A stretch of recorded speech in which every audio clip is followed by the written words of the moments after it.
Olá, bom dia. Vamos começar? Hoje a nossa aula é sobre a dimensão bioclimática na relação com as questões urbanas e urbanísticas. Então, a gente vai tentar continuar a análise dimensional, agora de um ponto de vista mais físico. Nós já analisamos do ponto de vista subjetivo, com a dimensão expressiva simbólica e a toposceptiva. Já mapeamos quais são as infraestruturas existentes e quais são as potencialidades de uma infraestrutura alternativa, muito pautado nas infraestruturas verdes e no urbanismo sensível à água, que está vinculado à dimensão econômico-financeira, e hoje, então, é a dimensão bioclimática, visando trazer conforto ambiental para os moradores de determinado setor. Vou compartilhar aqui alguns slides.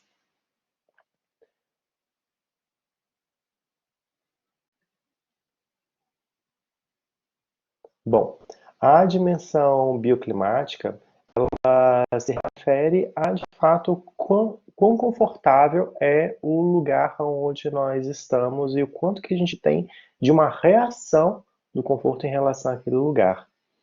Ela não é necessariamente algo que a gente vai analisar universalmente, não é? Às vezes a gente analisa porque, bom, existem outras disciplinas que envolvem a questão bioclimática no curso de arquitetura, e dá a entender que esses parâmetros eles são universais, não é? Para uma análise urbanística, não. Para uma análise urbanística, o que nós temos que analisar é qual a expectativa e desejo daquela população em relação ao conforto. Então, vamos, por exemplo, ter aqui um caso do Distrito Federal. O Distrito Federal tem um período de seca bastante, é, bastante severo durante o meio do ano. Esse período severo de seca, ele tem uma correspondência quanto a um desejo, muito mais por uma tolerância que o brasiliense tem em relação a essa seca, em consideração de outros, por exemplo. Já alguns não conseguem se adaptar e têm uma expectativa diferente, portanto, alguns deles, inclusive, saem do Distrito Federal, seja em período de seca ou definitivamente. A mesma coisa para países ou regiões que têm clima frio. Há uma expectativa, uma tolerância a esse frio, e a mesma coisa para o calor, né? Uma tolerância maior para esse calor. Às vezes até mesmo um desejo. Então há, de fato, na dimensão, uma expectativa de conforto e na sua relação com as características climáticas do meio.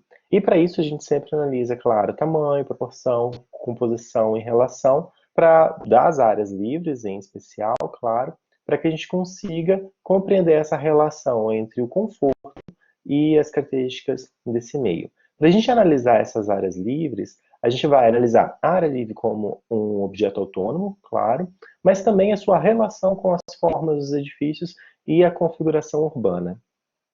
Antes de a gente começar, de fato, eu queria trazer algumas das características climáticas básicas do clima de Brasília, porque é a área onde nós vamos intervir. Em São Sebastião, que fica no Distrito Federal. Brasília ela tem um período quente e úmido que se inicia no verão, que tem uma temperatura média de 22 graus, que vai até 29,5, com umidade entre 20% e 77%. Esse período de quente e úmido, mesmo tendo esse nome, né, umidade, ele não chega a ser uma umidade muito grande, como nas regiões litorâneas. Por exemplo, onde a umidade chega facilmente a 80%, a 90% e fica grande parte da semana e às vezes até meses. E também, por estarmos num clima de altitude, a temperatura máxima também não é muito alta e há uma variação da temperatura ao longo do dia. Já no período quente e seco, que vai de maio até agosto, que inicia numa parte no inverno, não é? A gente já estaria no inverno quando começa, lá em maio, mas que se prolonga em parte pelo próprio verão. Tem uma temperatura menor, 19 graus, variando até mesmo a 18 graus ou menos, com umidade entre 15% e 77%. Sabemos muito bem que nesse período seco fica muito mais próximo ao 15% do que aos 77%. São alguns poucos dias que fica umidade um pouco maior. Bom, tudo isso se configura por causa da nossa zona climática. O país, a partir de pesquisas desenvolvidas nacionalmente, dividir o país em algumas zonas climáticas que se referem à capacidade desses espaços de uma certa homogeneidade das características. Para o caso de Brasília, ficou assim definido.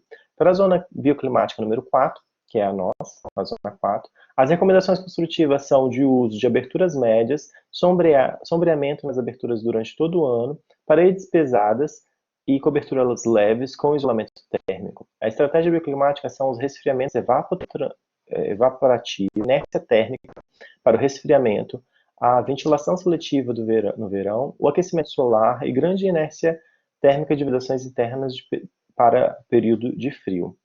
Esse material é produzido de forma nacional e disponibilizado para todos como recomendação.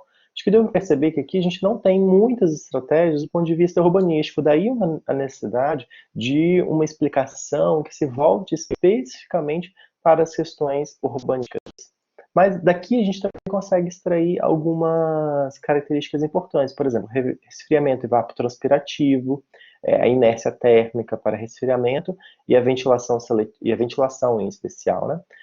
Isso nós, e claro, o aquecimento solar em algumas áreas.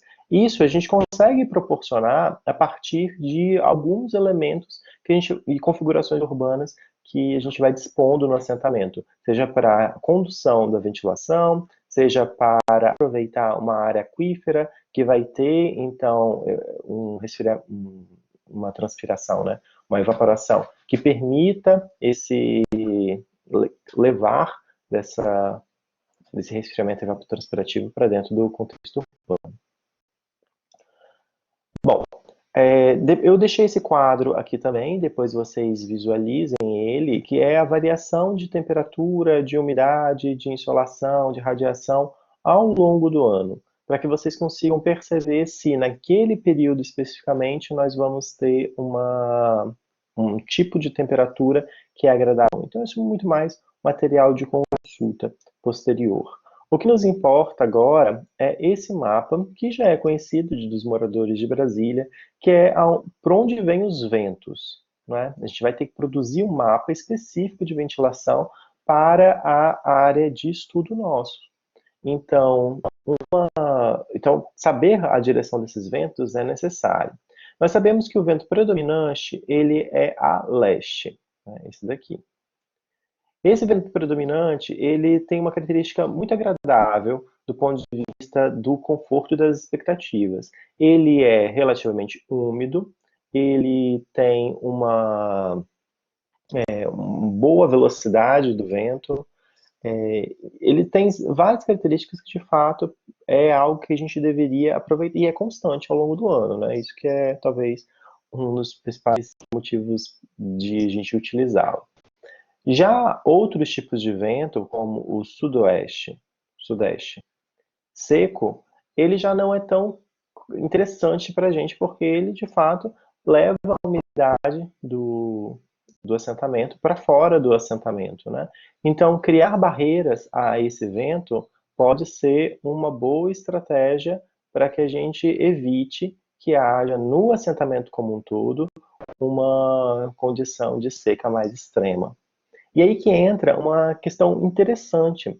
Por vezes, quando a gente estuda a questão bioclimática, nós estudamos do ponto de vista da arquitetura apenas, né, do edifício. Então a gente coloca lá o lote e fica posicionando a edificação, pensando que isso vai ser suficiente para a gente aproveitar a ventilação. Se a gente tiver um aberto, isso seria de fato uma verdade, porque a gente receberia a ventilação direta.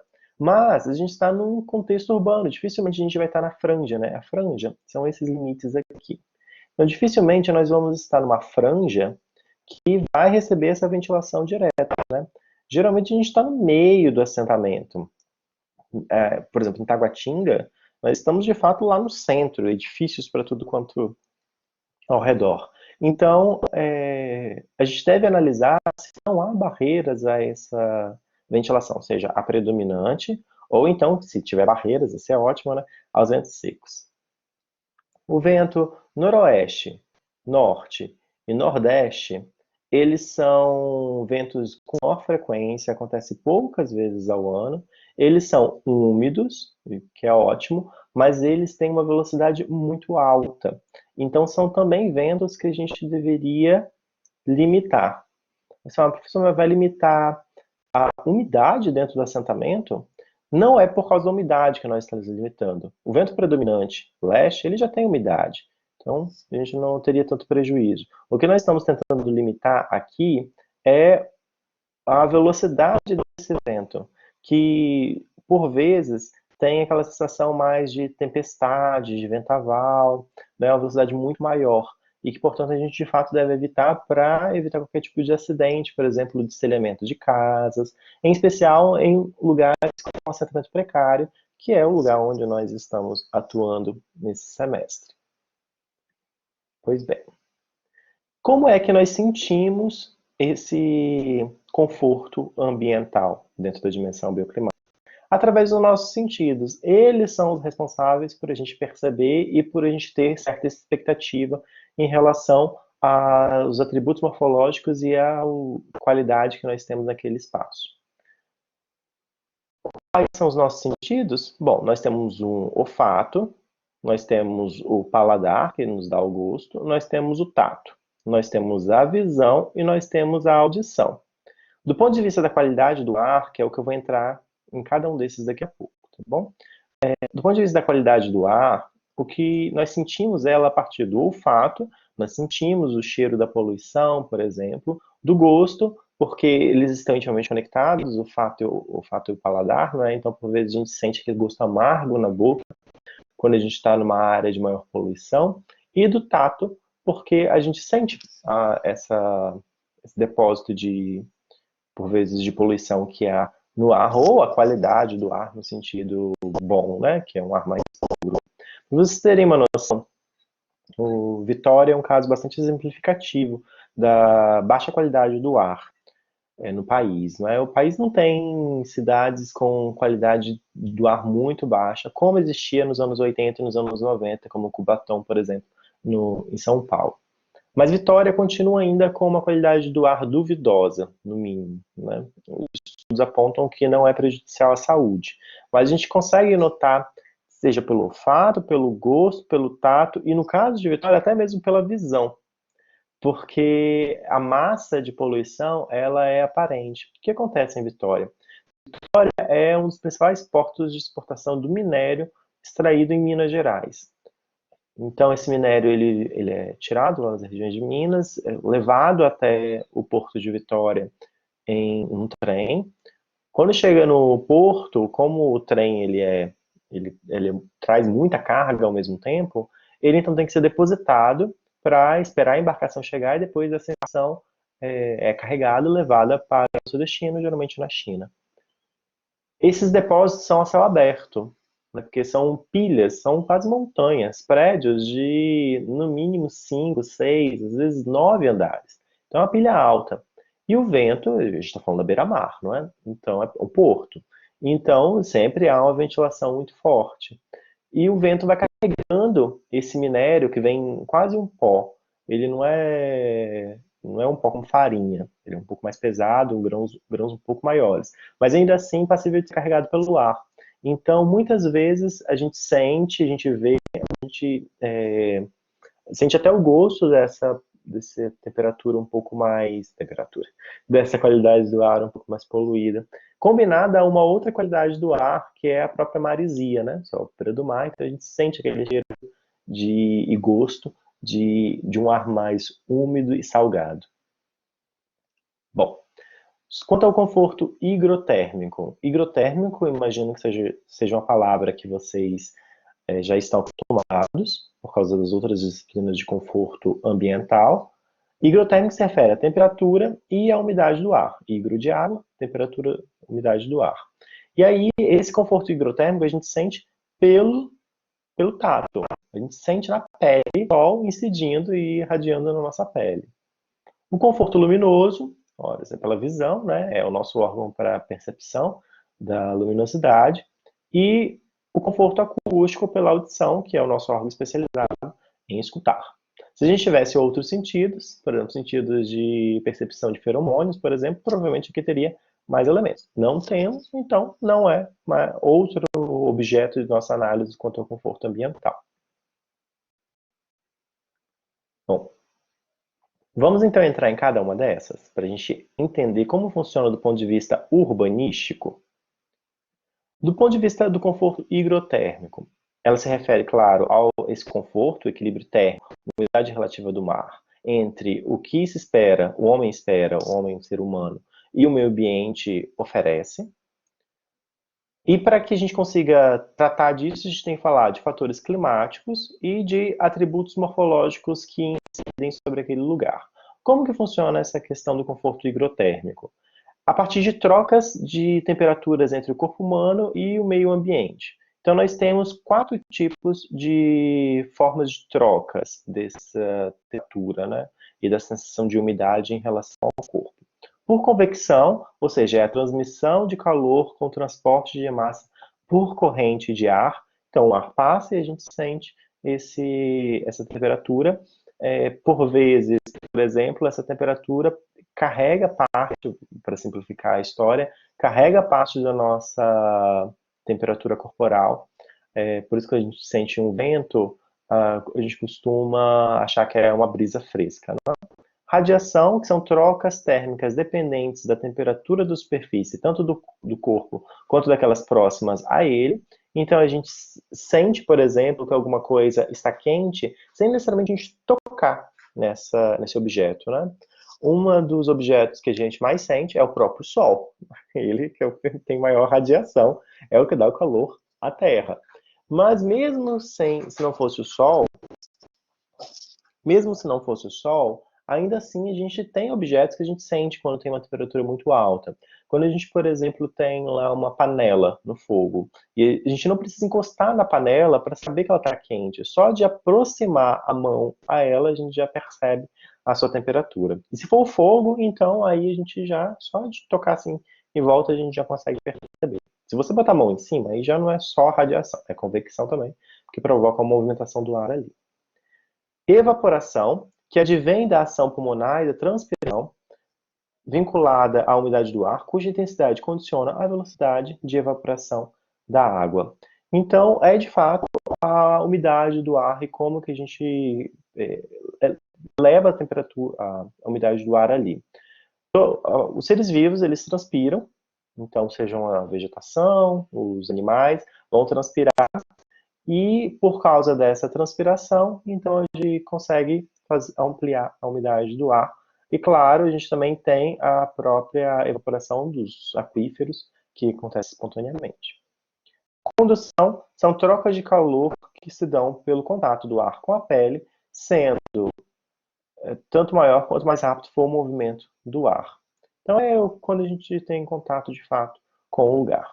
Deu para perceber, em especial quanto à radiação, que é uma das principais questões que a gente deve lidar aqui, do ponto de vista mais macro, na configuração do assentamento, que nós temos a característica climática e alguns atributos configurativos que levam a isso. Então, como eu estava dizendo, alguns objetos que geram maior calor e que vão criar condições climáticas diferentes. Que objetos são esses? Porque eu dei o exemplo do fogão, dei o exemplo do próprio fogo. E na área urbana, um fogão não vai fazer muita diferença, né? Faz para uma cozinha, nem para a casa inteira. Mas para o ambiente urbano, não. Mas nós temos atividades econômicas que são maior geradoras de calor. E é disso que a gente deve se deter um pouquinho mais no final dessa categoria higrotérmica. Como que nós vamos analisar, então, essas categorias morfológicas do ponto de vista higrotérmico? Tem todas as configurações que os Korsdorff nos apontaram como necessários de serem analisados. A configuração do relevo, a densidade da ocupação, a orientação solar e eólica, a permeabilidade do solo, as áreas aquíferas, essa vai ser importante para a gente. Vegetação arbustiva e arbórea, essa também vai ser importante para a gente. Rugosidade e porosidade. Materiais constituintes de superfícies expostas às trocas térmicas e uso do solo na sua relação com os geradores de incomodidades bioclimáticas, que era esse último que a gente estava analisando. Bom, eu peço, todos têm que prestar atenção, claro, mas essas três, configuração do relevo, Áreas aquíferas e vegetação serão objetos de uma análise um pouco mais detalhada para compensar a nossa área de estudo. Então, atenção aqui. Vamos primeiro à configuração do relevo, que é o primeiro item que estava lá naquela listinha. Nós sabemos, porque já vimos inclusive parcialmente isso na disciplina de planejamento, que existe um relevo que pode ser côncavo, convexo ou plano, né? Com maior declividade, média ou menor declividade. E aí, o vento ele tem uma recondução a partir desse tipo de configuração do relevo. Imagina, por exemplo, que o vento predominante ou o vento que você deseja, ele está nesse sentido, que a seta aqui está nos apontando. Se o seu assentamento ele está localizado em uma área contrária a esse vento, onde tem um morro, um côncavo que vai criar essa barreira, então esse assentamento não vai receber essa ventilação. Já quando a gente coloca o assentamento em uma posição em que a ventilação ela incide diretamente, isso vai criar uma boa condição de ventilação nesse assentamento. Se a gente cria um espaço devassado, né, que não tem vegetação, por vezes a ventilação ela pode criar uma velocidade muito alta e ser prejudicial. Então ela vai deixar de ser uma brisa para ser um vendaval. Então também a gente não deve fazer isso, não é abrir tudo, mas é criar as condições necessárias para que uma brisa chegue e seja uniformemente distribuída pelo assentamento. Não é fácil.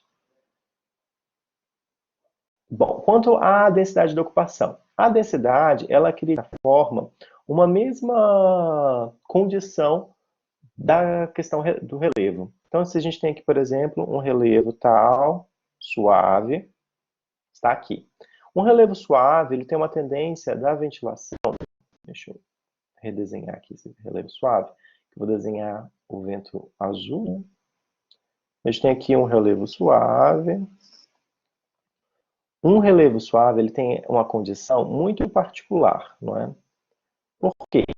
Porque ele, em tese, teria condições do vento que vai chegar aqui também atravessar e descer para o outro lado. Então ele não vai criar tanto impacto sobre sobre o outro lado do morro, né? O contrário, a brisa fresca. Agora, e se a nossa densidade da ocupação criar uma série de edifícios que vão estabelecer uma barreira, né? Tudo é barreira à ventilação. Vegetação é barreira, os edifícios, claro, são barreira.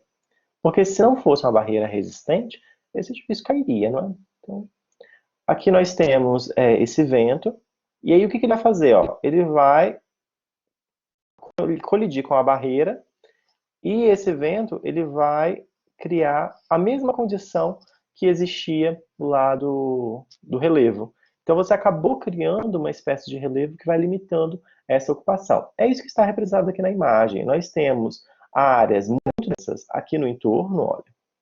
Deixa eu botar de vermelho para ficar mais claro. Áreas muito densas no entorno e áreas no centro que não têm densidade. Essa lógica faz com que essas áreas de baixa densidade não recebam tanta ventilação. Pode ser conveniente. Pode ser conveniente porque aqui é uma área sem massa edificada que, por vezes, é um sítio devassado. E aí pode ser que o vento ali ganhe velocidade. Embora aqui o espaço seja bem pequenininho, talvez não crie tanta velocidade assim. Mas supondo que seja um parque maior no centro do assentamento, e isso pode criar uma velocidade não desejável. Então, essas barreiras no entorno podem criar condições favoráveis não aumento da velocidade, né? Principalmente de canalização desses ventos em algumas dessas ruas. Nesse caso, né, que é o vento mais forte, aqui é o Distrito Federal, né? Se estiver aqui. Então, perceber que é Vila Planalto. Né? Pois bem. Então, se a gente tem essa configuração, ela é uma configuração que precisa ser pensada. Quanto à orientação eólica e solar. Essa é a que mais os arquitetos têm se dedicado a estudar, porque a insolação direta ela pode ser um prejuízo muito grande para o conforto ambiental, né? E aí eu vou pedir para vocês desenharem, inclusive, para esse modelinho que está aqui, para pensar a dimensão bioclimática. Esse modelo, ele apresenta os volumes edilícios, né? Esse aqui é uma superquadra de Brasília, mas vocês vão desenhar para a área de estudo de vocês, né? Então aqui nós temos o modelo edilício, o volume edilício, e temos a direção dos ventos. Então os ventos predominantes e essas barreiras que vão acontecendo nessa incidência solar, não é? Esses estudos lentos, mesmo que não utilizando softwares que fazem uma precisão mais detalhada, ainda assim eles são essenciais para a gente compreender, por exemplo, lugares onde tem uma tendência a não ter tanta ventilação, né? E lugares onde tem uma tendência a receber uma ventilação por vezes excessiva, né? Que é esse caso da ponta de cá. Então é necessário a gente fazer esse tipo de estudo e compreender aonde é que a gente vai ter que, às vezes, reconduzir a ventilação com mais massas construídas ou com massas vegetais que permita essa ventilação em determinado ponto do assentamento. Além disso, esse mapa apresenta as sombras da insolação. Olha só aqui as sombras, né? Onde é que vai estar o sombreamento em determinado período, né? Desculpa, essas aqui são as sombras de vento. Essas sombras de vento, elas são porque há uma ventilação. Aqui o conjunto edilício, ele é todo paralelo um ao outro, muito próximo, né? Então os ventos vão passando por cima e depois descem. E aí o corredor que se forma entre esses edifícios acabam formando essa sombra de vento. Mas, além disso, é interessante a gente colocar a sombra dos edifícios também da parte solar. Né? Pois bem, vamos continuar. A permeabilidade do solo. Eu também disse que essa é uma das características importantes que a gente precisa se tentar. Por quê? Na condição urbana, é a presença de corpos d'água que permitem que haja uma diminuição da temperatura, porque tem essa capacidade, né, de diminuir a temperatura relativa, e também de aumentar a umidade relativa do ar, que é o nosso principal objetivo aqui com a presença de corpos d'água nas proximidades. Por que essa preocupação com a umidade do ar? Porque aqui em Brasília nós temos um clima seco, então a presença desses corpos podem amenizar o período de seca. Não que eles vão resolver, não é isso. Sabemos que a seca é muito severa no Distrito Federal e que a gente não vai conseguir resolver só colocando lá um espelho d'água, ou um curso d'água, ou o que for. Né? Mas, se tiver um curso d'água, ela pode proporcionar algum benefício. Vamos, por exemplo, analisar esse caso aqui. Nós temos aqui um assentamento, né? Um conjunto de edifícios isolados, enfim. E o que está pintado de azul são aquíferas, né? Ou que têm alguma capacidade de evaporação. Né? Que capacidades são essas? São áreas com presença de cursos d'água, de fato, aqui tem um curso d'água, né? Ou então que tem algum conjunto de massa arbórea. Lembra que a gente falou lá no início que os animais, as vegetações, elas geram transpiração? Então, se a gente tem essa presença de massa arbórea e, em especial, de cursos d'água nas proximidades, que o curso d'água é presente com a massa arbórea por causa da necessidade de preservação da área de preservação permanente, então a gente tem uma capacidade maior de, caso o vento venha nessa direção, e ele vem, aqui o norte está para cima, então o vento vindo nessa direção vai proporcionar uma melhor qualidade higrotérmica nesse assentamento. Então, por vezes, a gente pode, através do conjunto urbano, de maior densidade, menor densidade em alguns pontos, criar condições de redirecionamento desses ventos. Ou então, se a gente não tiver essas condições, porque às vezes o assentamento ele é de baixa densidade, a gente deseja que seja de baixa densidade, então a gente cria uma outra condição, que é, na verdade, pensar aonde esse assentamento pode crescer, não é? Então a gente faz uma indução com o vetor de crescimento, por exemplo, para ele crescer mais para o lado de cá, porque lá vai ter melhor condição de ter um contato com essas áreas aquíferas, sem, claro, degradar as áreas aquíferas. Bom, então essas áreas aquíferas também, a gente viu na dimensão econômico-financeira, elas precisam ser pensadas do ponto de vista da qualidade desse ambiente, né? Então a gente vai ter lá, claro, um tamanho grande, mas também, se a gente não criar condições de qualidade desse curso d'água, dessas áreas aquíferas, a gente não vai ter, e a localização dela, a gente não vai ter um desejo da população de se aproximar dessa área. Essa área for poluída, por exemplo, e aí tem uma questão sanitária grave, a população não vai querer se aproximar de lá, ou se aproximar isso vai ser prejudicial. Pode haver uma degradação ainda maior, porque não há uma identificação daquele espaço como um espaço de qualidade necessário para o nosso para o processo de urbanização, né? Então a gente deve sempre qualificar, então criar parques, pensar aquela urbanização acessível à água, né? A gente viu na dimensão econômico-financeira, está intimamente conectado com essa categoria morfológica higrotérmica da dimensão bioclimática. Então, criar essas massas arbóreas são interessantes, porque elas criam certa aeração na cidade e permitem que haja esse conforto higrotérmico. Mas, ao mesmo tempo, se a gente coloca uma massa arbórea muito densa em alguns lugares, como, por exemplo, nesse daqui, a gente pode, ali é proposital, tá? Mas a gente pode criar uma condição adversa, porque ela pode bloquear o vento e o vento passar apenas por cima das suas copas. Já traria algum benefício, porque a evapotranspiração, ela eleva essa transpiração para o alto, e claro, ela vai ser elevada. Só que na primeira brisa, toda essa umidade já vai ser carregada. Então, ou grande parte ela. Então, o ideal é que a gente espace um pouco mais a arborização no ambiente urbano para que haja uma aeração maior, né? E que a gente tenha o controle dessa ventilação e que ela se torne de fato uma brisa fresca e úmida.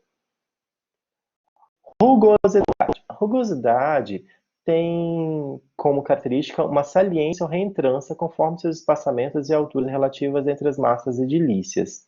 Então, nesse caso, o que a gente deve analisar é uma dupla situação, né? Primeiro, que a rugosidade, então, se refere a esse aumento da altura, né? É a altura dos edifícios. Aqui é o Centro Comercial Sul, creio que a maioria conheça. Se não conhecer, dá uma visitadinha lá no Google Street View. Nós temos aqui uma massa de edifícios mais alta, que cria essa condição de maior rugosidade no espaço. Sabemos que os ventos vêm nesse sentido, né? Porque são os ventos predominantes lestes. E eles então criam uma fricção, ou seja, eles criam um contato maior ali com esses ventos, limitando a capacidade desses ventos penetrar no setor comercial sul efetivamente. Então cria esse bloqueio aos ventos. Também cria certo bloqueio nessa área mais de contato à insolação, não é? Mas aqui a gente está preocupado mais com a ventilação, porque é ela que tem a capacidade de promover aqueles outros efeitos que a gente viu lá com transpiração, com radiação. E quanto à porosidade, é o quanto esses edifícios são espaçados um do outro e que tem uma capacidade de permeabilidade dos ventos, seja na sua altura, seja no seu espaçamento entre os próprios edifícios. Né? Então, porosidade é algo que você já vem estudando e que a gente precisa entender para saber se há essa capacidade de o vento adentrar o assentamento, né? Não adianta a gente ficar pensando que o assentamento ele vai estar na posição X que vai entrar vento sempre. Porque mesmo se a gente coloca uma baixa densidade, uma baixa ocupação, com casas térreas, por exemplo, exemplo, o vento vai passar por cima do telhado das casas. Então, a gente deve analisar, claro, a distância entre essas casas e pode sim elevar o gabarito, mas mantendo uma distância entre elas permite essa aeração por meio da porosidade. Quanto aos materiais constituintes, lembra que, e eu vou voltar para vocês visualizarem. Lembra que eu estava falando aqui sobre convecção, sobre radiação, evapotranspiração e condução? Quando eu falei de radiação, eu falei das superfícies dos objetos do nosso corpo que permite trocas térmicas. É disso que se refere a próxima categoria morfológica, que é de materiais constituintes. Alguns materiais, eles têm uma possibilidade maior de haver essa radiação e outros menor, né? Então, o concreto, ele tem maior radiação, pedra tem maior radiação, essa material de argila tem maior radiação, já a vegetação tem menor. Então, aqui é menor, não é? Enquanto maior a presença de materiais não radiantes, melhor é a qualidade, menor é a temperatura a partir de um microclima. O que é o microclima? Nós temos o clima geral, que é aquele que eu apresentei no início lá. Ele é um dos maiores condicionadores, não é?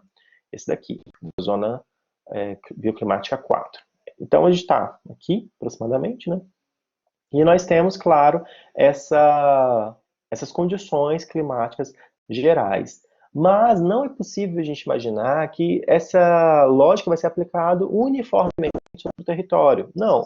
A gente já viu até agora que nós temos, por exemplo, áreas aquíferas que modificam a própria vegetação, que modifica a porosidade, que modifica a densidade, o relevo do solo modifica. E uma outra característica que modifica são materiais constituintes. Então, se eu adenso uma cidade, coloco baixa quantidade de vegetação, coloco muito asfalto nas ruas, e isso cria uma maior exposição dos materiais, e se esses materiais forem criarem maior condições de radiação, então nós vamos ter sim uma maior temperatura no microclima naquele lugar. Às vezes, e quem quiser ampliar a pesquisa relacionada a isso, a gente chama de ilhas de calor. Né? Então, às vezes, as regiões mais centrais têm uma temperatura maior, porque tem uma ilha de calor, como se fosse uma bolha naquele espaço que aumenta a temperatura. Né? Ou então diminui a temperatura. Quem já não foi à beira de um lago, aqui no Distrito Federal, o lago mais conhecido é o Lago Paranoá, quem já não foi à beira do Lago Paranoá e sentiu que há uma diminuição da temperatura ali, né? Porque a exposição dos materiais é menor e, claro, a gente ainda tem a área aquífera que diminui a temperatura e vai criando uma ilha de calor diferente no entorno do lago. Vamos continuar. E o uso do solo, esse foi o último que eu tinha apontado lá nas categorias. Eu disse, ok, nós temos uma temperatura da zona, nós temos uma ventilação, nós podemos reconduzir essa ventilação, às vezes a gente não consegue. A gente consegue fazer muita coisa, mas nada disso vai adiantar se a gente coloca naquele setor atividades econômicas, né, prédios, indústrias, que geram maior calor. Então, existe uma relação com a própria atividade humana. Via de regra, adensou, criou edifícios altos, aproximou esses edifícios, a temperatura vai ser maior. Não só por causa dos materiais expostos, mas também porque temos ali ar-condicionado, nós temos o carro, nós temos os equipamentos eletrônicos de dentro de casa, nós temos o chuveiro, forno, tudo isso, imagina, individualmente vai gerando um pouquinho de calor, que é o consumo da energia. E que se transforma em calor, né? E esse calor, se juntar com todos os demais usuários, isso vai gerar, claro, uma maior temperatura do próprio local. E aí a gente pode ter um microclima de fato naquele lugar. E aí que se torna mais interessante, né? Essa imagem é muito legal. Por quê? Nós temos, por exemplo, na área rural e na área urbana, a mesma zona climática, né? Aqui no caso de Brasília, zona climática número 4. Mas as áreas mais densas de cidades, elas chegam até 10 graus mais quentes do que as áreas rurais. Então, de fato, a zona climática, desculpa, o próprio clima, a partir dessa zona climática, ela é modificada pelo assentamento. Com 10 graus é muita coisa, não é? Vamos para outra subdimensão, que é a acústica. Bom, a acústica ela é modificada principalmente pela densidade da ocupação. Alguns acreditam que a massa vegetal também cria alguma alteração na acústica. Isso não é totalmente verdade. Então, vou até passar para a próxima. Existe aqui, claro, uma recondução da questão acústica através dos ventos. Lembre-se que o som ele se propaga na matéria. Então, se a gente morasse no vácuo, não teria som, né? O espaço não tem som. Ele se propaga, no caso aqui em especial, na nossa forma humana de contato com o planeta, através do ar. Então, a gente cria ondas que modificam o ar que vai se propagando. Se a gente altera esse vento, desculpa, cria um vento, ou seja, altera essa massa de ar, a gente carrega junto as ondas sonoras. Se esse vento for muito forte, essa alteração ainda é maior. Na escala urbana, se a gente, por exemplo, cria um nível de ruído em um ponto alto, né? A gente cria um nível alto de ruído em um ponto, melhor dizendo. O ponto também pode ser alto, né? Pode ter uma altitude maior. Mas isso não alteraria tanto a minha análise aqui. O importante é que o nível de ruído seja mais alto em um ponto específico. Esse vento, ele, por exemplo, aqui está supondo que seja o nível de ruído da vegetação, que é meio problemático, né, pensar nisso, mas imagina que seja. Se o vento está nessa direção, então aqui vai haver um maior nível do ruído e aqui um menor. Por quê? Porque o vento está carregando esse nível de ruído. Isso é muito mais presente na escala urbana do que na escala do edifício, porque a propagação do som é muito veloz. E então, antes mesmo do vento chegar e modificar a direção do vento e das ondas sonoras, a onda sonora já se propagou. A mesma coisa acontece então com as massas arbóreas. Se as massas arbóreas têm capacidade de deslocar a ventilação, então, claro, no contexto urbano, ele também teria capacidade de alterar as ondas sonoras. Essa é a intervenção que tem. Agora, a vegetação criar uma barreira vegetal, uma barreira ao som, isso não é uma verdade. A vegetação ela é muito porosa, então a onda sonora ela vai se propagando nos entremeados da folha e atravessa ela facilmente. Se a gente não tiver vento, ela não cria nenhuma alteração na nossa propagação do som. Então, aquela lógica do Lúcio Costa, que está escrito no relatório, e a massa arbórea no entorno das unidades de vizinhança para criar uma maior proteção quanto à acústica, para preservar aquele espaço, do ponto de vista acústico, não é uma verdade absoluta. Não é? A gente sempre tem que avisar. Por favor, não caia nesse erro, porque ele já está, é consenso hoje, não é? De que essa massa arbórea não vai alterar as propriedades acústicas do lugar, a não ser quanto à direção eólica. O que altera de fato é a massa construída. Por quê? Uma parede ela tem capacidade de diminuir a temperatura. Isso a gente pode sentir facilmente dentro de casa, né? Às vezes tem um ruído de um lado de casa e do outro lado já não tem. Agora, imagina que essa parede, na verdade, são várias paredes, seja um edifício inteiro. Aí gera uma boa barreira acústica. Por quê? Você vai ter um edifício inteiro, uma massa construída muito densa, que vai criar uma condição de propagação menor. Então, por exemplo, aqui a gente tem um parque, não é? Esse parque ele pode ser, inclusive, muito quieto, porque mesmo existindo um nível de ruído por aqui, esse nível de ruído ele vai ser diminuído pela massa arbórea que está no entorno. O que não acontece no caso de Brasília, não é? Independente de onde seja aqui, se eu tenho, por exemplo, um nível de ruído aqui, esse nível de ruído ele vai se propagando quase uniformemente, porque não há massas construídas, densas, aglomeradas, que vão diminuindo esse nível de ruído. Então, se você tem uma atividade urbana que não vai, que vai gerar nível de ruído, que você não vai removê-la daquele lugar como com planejamento urbano, então você vai ter que criar massas construídas que limitem essa propagação desse ruído se ele for excessivo, claro. Em Brasília, e aí entra uma característica interessante, não é? Em Brasília, nós temos uma tolerância ao ruído menor, porque aqui é muito espraiado. Então, esse espraiamento faz com que, embora haja uma propagação maior, também faz com que o ruído vá diminuindo. Porque olha o tamanho da onda, né? Ele vai ampliando.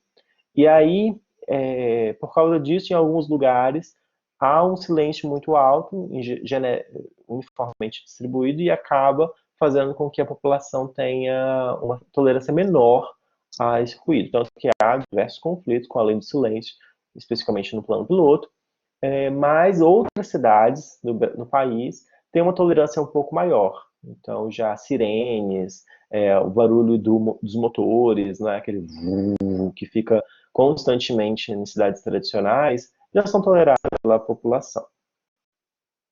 Que eu já passei. Bom, e claro que a rugosidade e a porosidade, ela vai criando, então, essa propagação dos ventos e vai alterando a própria acústica. Acho que isso já ficou mais claro, né? Por exemplo, aqui, vou pintar de roxo, que eu acho que vai ficar mais evidente. Aqui, por exemplo, se a gente tem um nível de ruído maior. Que nível de ruído é esse, né? Esse nível de ruído é em especial dos carros. Carros são muito ruidosos, né? O sistema de transporte individual, moto. Então, se a gente tem uma rua aqui que seja mais movimentada, então essa rua movimentada ela vai ter que ser pensada como um polo gerador de ruído. E aí fica o alerta para vocês. Será que há alguma rua com maior fluxo? Porque ela vai ser fatalmente uma fonte geradora. Mas a propagação, dependendo da rugosidade e da porosidade, vai ser menor, porque ela só vai adentrar os espaços que estão, estão livres, não é? Que ela vai circular só ali na ventilação, nos canais de ventilação. E, claro, a porosidade, né, o espaçamento entre os edifícios, que permitem uma maior permeabilidade dos ventos, ou não, e vai gerando uma diminuição. Por exemplo, se a gente tem uma avenida aqui, esse aqui é um mapa de acústico, né, de cidade. Infelizmente, a gente não vai poder fazer porque a gente não tem tempo, mas a gente tem aqui uma via com maior nível de ruído, e a, a porosidade é tal que ela se propaga um pouco, alguns metros para dentro, mas lá no centro já tem um nível de ruído muito menor. Né? E essa massa construída no entorno dessa avenida diminui relativamente esse nível de ruído. Então, a gente estava falando aqui de obstáculos, né? A gente tem uma área a proteger do nível de ruído, tem uma área com emissão de ruído, então a gente constrói uma massa construída. Nossa, constrói uma massa construída é ruim, né? Edifica uma massa construída como obstáculo que vai diminuir esse nível de ruído aqui nas proximidades. Vários mapas já apontam para isso. Nós também temos superfícies que são mais propagadoras ou que retêm um pouco mais a insolação. Sabemos que superfícies rugosas, elas têm menor capacidade de propagação do som. Né? Então, se a gente tem muitas fachadas, imagina aquela avenida que é muito movimentada e que ela é totalmente contemporânea, não é? Como o leigo diria, moderna. Né? A gente teria que na arquitetura chamar de contemporânea, né? Porque moderno já morreu, né, nos anos 60. Então, contemporânea, com muito carro passando para lá e para cá, e os edifícios todos de vidro. Então, é uma superfície plana, vertical, lisa, que tem maior reflexão das ondas sonoras. E aí provoca o tal efeito vale. Esse efeito vale, ele é chamado assim, deixa eu pegar uma outra cor aqui, acho que azul vai ficar bom. Por causa desse U que forma, não é? Com a superfície aqui do asfalto e dos edifícios, que nesse meu exemplo é de vidro, né? Então isso vai provocar maior reverberação e, claro, vai provocar uma maior percepção desse ruído dos carros, vai amplificar sensorialmente esse ruído. Então, as superfícies elas podem ser reverberantes, né? Como as de vidro, como estava explicando. E claro, nós também temos os dos solos, que são mais geradores de ruídos. E o vento, em especial, vai carregar esses ruídos para alguns pontos da cidade. A gente deve pensar, então, quais são essas atividades geradoras de ruído para avaliar se elas são toleradas ou não na área urbana. Vamos caminhar para a penúltima subdimensão, que é a subdimensão luminosa. Bom, a dimensão luminosa tem sido o que a gente mais se preocupa do ponto de vista do conforto ambiental. E tem sido um dos que a gente mais se preocupa exatamente porque a nossa sociedade ocidental ela é muito visual, não é? E além disso, ela também tem uma relação direta com a temperatura. Então, geralmente, quando tem uma intensidade luminosa forte, alta, no caso de um clima tropical, está associado também a uma temperatura mais alta. Não necessariamente seria isso, né? Por exemplo, se a gente vai para climas temperados, onde há uma temperatura mais fria, às vezes a gente tem uma intensidade luminosa forte, muito alta, mas com temperaturas super baixas. Então, não necessariamente está associado. Mas no caso do nosso país, clima tropical, isso tem sido uma associação daquelas expectativas sociais, né? Por isso que muitas das expectativas a gente prefere diminuir a quantidade de intensidade luminosa para buscar uma menor temperatura.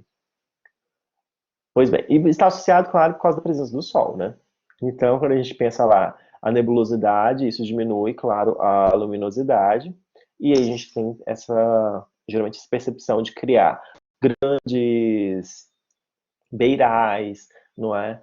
São as mais variadas situações. A gente busca criar beirais, a gente busca criar vegetação, caminhos arborizados, buscar projeções de sombra das edificações, exatamente porque a nossa percepção é de que há uma diminuição dessa luminosidade fatalmente geraria uma diminuição da temperatura.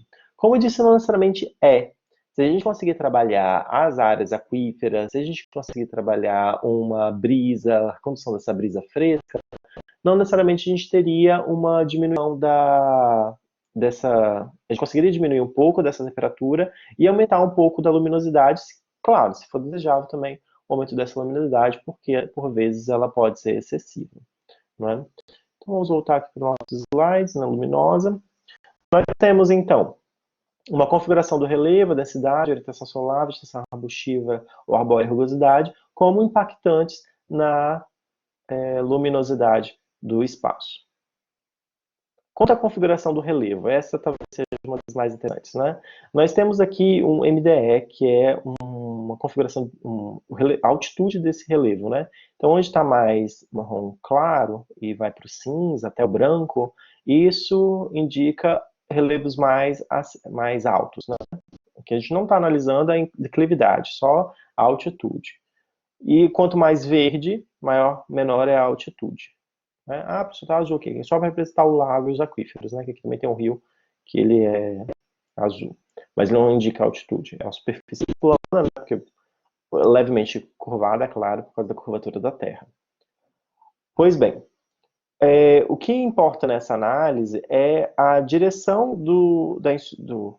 da projeção da sombra e a direção do solar, não é? A gente sabe muito bem que se o plano piloto está assim, ele aponta para o leste, né? Então, aqui é o leste. Toda essa face desse morro, por exemplo, é uma face leste. Se a face leste é a face onde a gente vai ter menor insolação matutina, não é? Que é uma insolação positiva. Já esse lado do morro, nós vamos ter uma insolação da tarde. E o topo vai receber insolação o tempo todo, inclusive meio-dia. Não é? Então, nós temos aqui claramente os lugares onde são mais benéficos, ou que têm maior vantagens, pelo menos, para receber maior ou menor insolação. Porque lá, em determinado período do dia, essa área aqui já nem vai receber mais insolação, porque o próprio morro vai criar uma projeção de sombra e vai diminuir a percepção geral, né? Claro que a densidade da ocupação diminui, Então, quem já não foi, por exemplo, numa cidade mais densa, não precisa nem ir numa São Paulo, que é super densa, né? A gente tem, por exemplo, Goiânia, tem maior densidade, Belo Horizonte, super densa, que são talvez as cidades mais densas aqui do nosso entorno. E em Belo Horizonte, especificamente, você vai, os edifícios são altos, né, de 10, 12, 20 pavimentos, e você percebe que há uma incidência luminosa muito menor lá naquele lugar. Exatamente porque ah, ah, há muitas áreas de sombra que vão diminuindo essa exposição luminosa, e os edifícios, claro, com seus telhados vão refletindo essa luminosidade de volta para de onde veio, né, para a atmosfera. Então, menor densidade tem uma tendência a maior intensidade luminosa.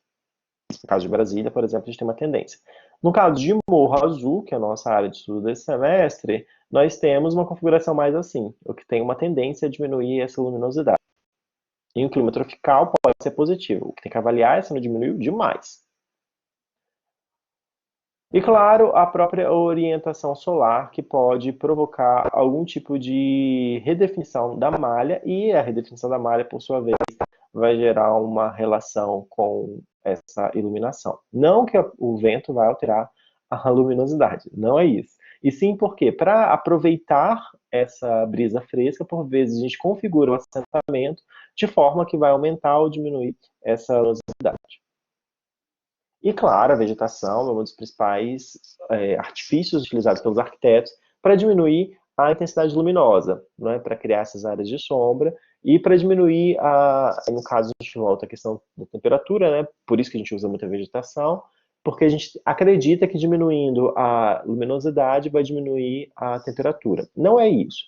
Na verdade, quando a gente cria uma superfície que tem menor radiação, então ela, e no caso a vegetação também menor inércia, ela vai provocar uma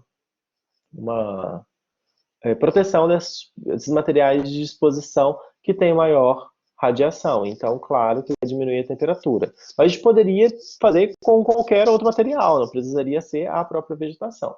Agora, a vegetação é conveniente, porque ela ser levemente porosa, algumas são bastante porosas, outras são mais densas, a gente consegue criar esse tipo de situação, né? Algumas áreas iluminadas, outras sombreadas. E aí a gente pode dar a opção, né? Se estiver frio, o pedestre ele vai passar provavelmente por essa área aqui mais ensolarada. E se tiver calor, ele deve passar pela sombra, não é? Esteticamente ser convidativo para o espaço. Então, claro que a vegetação ela cria sensações. Por exemplo, aqui nós temos uma situação de área precária, onde não tem essa, essa vegetação, e a gente percebe, assim, visualmente, que há de fato uma incidência solar maior. E aqui, mesmo o sol estando contra a foto, ainda assim a vegetação que está aqui, a gente percebe que com essa sombra é muito mais convidativo. E essas fotos são todas tiradas do Street View, né? E olha só que interessante. Aqui nós temos uma área que só tem um carro e um motoqueiro passando, uma pessoa aqui com um sombreiro. Olha que interessante, né? A área aqui com o sombreiro, né, para se proteger. E já aqui com as árvores permanentes instaladas, olha quantas pessoas estão instaladas, né? Aqui, e caminhando. Ninguém passando lá na calçada, né? Ou poucas pessoas. Todo mundo passando aqui pelo meio, né? Ok, então vamos colocar a vegetação. Aí você vai lá, coloca a vegetação como tem aqui, né? Adiantou alguma coisa colocar essa vegetação aqui? Claro que não. Porque olha a distância que ela está das áreas onde realmente precisam ser sombreadas, né? Você coloca essa massa densa e coloca aqui uma árvore minguada, que, bom, é uma árvore de cerrado, todas as árvores de cerrado são bonitas, mas ela não tem densidade suficiente para efetivamente a gente sombrear esse abrigo, que está aqui com insolação direta. E claro, a rugosidade e a porosidade, elas vão gerando uma maior ou menor incidência, porque, bom, ela vai gerando sombra nas áreas. E aí fica claro quando eu já expliquei lá os materiais de superfície. Desculpa, quando eu expliquei as densidades. No caso de materiais de superfícies, superfícies mais claras, claro, elas emitem maior radiação. Então, radiação não, desculpa, luminosidade. Por exemplo, essas antenas cegas que estão aqui lá no Centro Comercial Sul, que é aquela que eu mostrei lá, aqui, né? Deixa eu voltar. Aqui, né? Eu estou vendo a partir daqui, ó, olhando para lá, não é? Esses edifícios que têm antenas cegas pintadas de branco, não é? Ou com algum tipo de superfície branca, elas são um problema. Por quê? Porque elas não têm uma proteção que permita diminuir essa incidência. Já em outros lugares, nós temos, por exemplo, como aqui no setor comercial norte, não, é? Não, no setor hoteleiro, nós temos alguns edifícios que têm mesmo reflexivos, eles têm materiais mais escuros, janelas e elementos que diminuem essa incidência luminosa. A última subdimensão, qualidade do ar. Bom, a qualidade do ar é a capacidade do meio ambiente de receber e diluir poluentes emitidos pelo ar. A atividade humana, ela vai gerar poluição. Isso é inevitável, né? Então, toda atividade humana, até mesmo a residencial. O que nós devemos analisar é o quanto é emitido dessa poluição e qual é a capacidade do ambiente de diluir essa poluição pelo ar, né? Sempre com riscos à contaminação da atmosfera e, claro, com impacto às áreas urbanizadas. Essa poluição é potencializada por fatores climáticos, como eu já me apresentei lá no início, quando eu falei de ventilação, e eu vou falar um pouquinho de novo agora, e quanto às características morfológicas do próprio espaço, seja dos elementos construídos ou do relevo do solo. E por isso que a gente vai estudar, então, o relevo do solo, a densidade de ocupação, a orientação solar, a permeabilidade do solo, as aquíferas, vegetação arbustiva, rugosidade, porosidade, materiais de superfície e uso do solo. Devo perceber que os elementos configuracionais, eles são iguais, não é? O que muda é como nós lemos eles em cada uma das subdimensões. Então, como que eu leio, por exemplo, a configuração do relevo na subdimensão qualidade do ar? E aí entra. Então, a gente tem aqui um relevo, por exemplo, convexo, que é aquele que forma uma bacia, e um relevo côncavo, que é aquele que vira a cúpula do Congresso, né? Então, a gente tem aqui é o Senado e aqui a Câmara, né? Para a gente conseguir associar. Pois bem, no relevo convexo, o que nós temos é, por vezes, uma massa construída no fundo desse vale com uma poluição que vai ser gerada e uma concentração porque os ventos eles vão passar por cima desse relevo, né? E não vão levar, não vai ter a capacidade do meio ambiente de diluir essa poluição. Já do ponto de vista do sítio aqui, né, do côncavo, nós temos uma capacidade maior desse vento ser diluindo essa poluição que fatalmente se concentraria aqui em cima do relevo da cidade. Pois bem. Quanto à densidade da ocupação. Se a gente aumenta a densidade da ocupação, claro que a gente vai aumentar a concentração de poluição. E ao aumentar a concentração de poluição, o meio ambiente vai ter menor capacidade de diluir essa poluição no próprio espaço. Então, a gente deve sempre pensar uma densidade equilibrada, não é? A gente deve, sim, aumentar a densidade, porque é uma estratégia de uma economicidade para a cidade, para atender a dimensão econômico-financeira, mas se adensar demais, a gente vai criar condições de poluição que podem ser irrecuperáveis para aquele assentamento. Quanto à questão eólica, claro que vai ser uma das talvez mais impactantes, né? Acho que a gente vem sempre analisando a questão dos ventos, muito mais do que a própria temperatura, porque para a condição urbana os ventos são extremamente relevantes. E esses ventos, então, eles têm capacidade não só de diluir a poluição, como levar a poluição de um lado para o outro da cidade. Então, imagina que a gente tem aqui essa cidade aqui, e a gente tem uma área industrial aqui. E a poluição, o vento predominante está nesse sentido, né? Vou botar de azul para se conseguirem ver.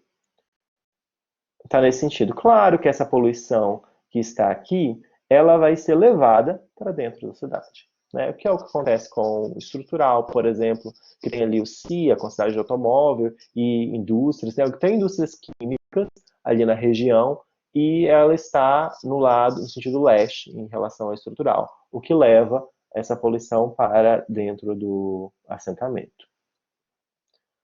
A permeabilidade do solo, que permite uma infiltração das águas, e aí, em especial quando chove, essa poluição ela pode ser absorvida pelo próprio solo. Não é o conveniente. Claro que a gente, se for excessiva a poluição, ela vai comprar esses solos e as áreas aquíferas, né? Porque a drenagem urbana, que a gente já estava estudando lá na dimensão econômica e financeira. O que importa é que a gente tem um equilíbrio entre essa poluição, né, diminuir essa poluição para que não haja uma contaminação excessiva do ar, porque quando chover vai haver sérios problemas a essas áreas aquíferas, não é? E aí que entra mais uma situação. Na questão da drenagem, e a gente já passou um pouco, e agora vamos aprofundar, pelo menos do ponto de vista discursivo, que quando a gente tem uma drenagem urbana, a gente tem que tratar também essa água da drenagem, porque já na chuva, ainda no ar, essa água que está caindo, ela está, se é uma cidade com maior nível de poluição, ela já está sendo contaminada. Quando ela entra em contato com o solo, ela vai carregar toda a poluição que já estava ali na superfície do solo, seja da poluição do ar anterior, ou então a poluição que são de resíduos sólidos que já ficam no chão. Então, seja de papel de bala, até mesmo o óleo do carro, que talvez seja o mais prejudicial. E toda essa água vai ser captada pelo sistema de drenagem da cidade, ou então vai escorrer superficialmente e vai ser levado para os canais de drenagem natural, que são as áreas aquíferas. E as áreas aquíferas, se a gente não fizer o tratamento dessa água, vai ser contaminada. Então, e lembre-se que a área aquífera é uma das áreas onde a gente vai utilizar para o conforto hidrotérmico. Então, gera um problema cíclico, não é? Porque a gente contamina essa área, depois de contaminada, ela não vai ser tão valorizada pela população. Ao não ser valorizada, ela vai ser desmatada, vai ser deteriorada, e essa deterioração vai diminuir a qualidade hidrotérmica do próprio espaço. Então, todas as subdimensões estão interconectadas de alguma forma. E aí, já falei então das áreas aquíferas aqui que gera esse tipo de contaminação e esse problema. A vegetação. A vegetação tem, por ela ser porosa, ela tem capacidade de retenção de partículas que estão no ar. E ela também tem uma outra vantagem, porque a forma de crescimento, de alimentação da planta, também pressupõe a absorção de dióxido de carbono. E isso faz com que a gente diminua uma das poluições, que é o próprio dióxido. Então, a vegetação é sempre algo positivo aqui nesse caso, né? Quanto a rugosidades e porosidades, claro que quanto maior é a rugosidade do espaço, com essas saliências reentrantes, e menor a porosidade, a proximidade entre os edifícios é mais alta, isso faz com que o vento não leve essa poluição. É a mesma coisa que a gente estava vendo lá com o relevo. Né? Deixa eu voltar aqui no relevo. Só que, por vezes, a gente cria esses vales, essa configuração convexa, com os próprios edifícios, né? A gente faz situações como assim. Imagina que a gente tem aqui o relevo plano. Que plano é esse, né? Nada plano. O relevo é um plano inclinado, porque nenhum relevo é plano. Então, um plano inclinado. E a gente vai criando edifícios, olha, por vezes, que vão fazendo isso. Vão diminuindo em relação ao centro da cidade. Então, aqui é o solo, né? Deixa eu fazer um achurado, uma linha mais... Que é o solo. Então não adianta nada a gente fazer esse tipo de configuração, porque o vento vai vir aqui e vai passar por cima, né? A gente criou a condição convexa desse sítio que está aqui, aqui no próprio assentamento. Então essa rugosidade, essa porosidade tem capacidade de interferência na qualidade do ar. E para a gente encerrar essa subcategoria da qualidade do ar, Os materiais constituintes, claro que os materiais constituintes vão impactar o lugar. Alguns materiais são mais absorventes, como, por exemplo, a vegetação, que eu acabei de afirmar. Então, ter amplas superfícies com gramados, com vegetação, tudo isso vai diminuir, vai absorver mais, ou vai reter pelo menos as partículas do ar, e as partículas poluentes, né, do ar, e isso vai fazer com que a gente tenha uma melhor qualidade do ar, porque as partículas em suspensão são os principais problemas para a nossa qualidade de saúde pública do espaço, né? Mas também não adianta nada a gente pensar essas materiais superfícies e não pensar o uso do solo, né? Alguns usos do solo são mais contaminantes. E esse é geralmente o que mais se associa ao uso do solo industrial, por exemplo, que eles são poluidores do ar. Ah, sempre polui, polui, polui. E é realmente preocupante, porque essa poluição ela é levada pelo vento para outras áreas, às vezes fora até mesmo do município. Então, realmente a gente deve se preocupar. Mas também se preocupar com atividades não industriais que também são geradoras de poluição, que precisam ser pensadas aqui, mesmo não sendo uma atividade produtiva industrial. Algumas atividades comerciais são mais poluidoras do que outras. Então, para fechar, a gente deve sempre analisar no sentido da expectativa social e do que se espera para aquele lugar do ponto de vista do conforto, os várias categorias que a gente já sabe, que já conhece das aulas de conforto ambiental, sempre articulado com os valores sensoriais que se tem, o que se espera, o que se valoriza como algo agradável ou não por aquela população. Como a gente já mora aqui no Distrito Federal, conhece um pouco da população, sabe mais ou menos o que se espera da população daqui. Então isso se torna um pouco mais fácil, porque tende a ser um valor mais universal, né? Universal não, grupal. Universal não é, certamente. Universal seria o planeta inteiro. Então é mais grupal. Então a gente pode ter essa relação e uma compreensão um pouco melhor disso, mas sempre adequando. Será que a gente está naquele assentamento atendendo às expectativas quanto à qualidade do ar, quanto ao conforto higrotérmico, quanto ao conforto luminoso e acústico? Será que a gente pode melhorar? Não é?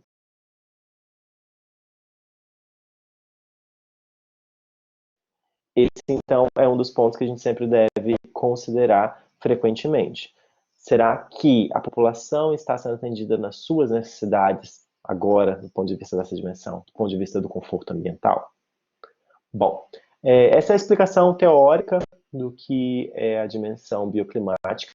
A gente vai fazer um breve intervalo agora para eu voltar a explicar como é que a gente vai lidar com isso dentro da nossa disciplina, dentro da nossa área de estudo, e como isso vai se reverter em estudos diagnósticos sobre a área de estudo e estudos propositivos para intervenção do ponto de vista do conforto ambiental dentro do lugar onde a gente vai fazer a proposta. E articulando, claro, com todas as outras dimensões que nós já vimos.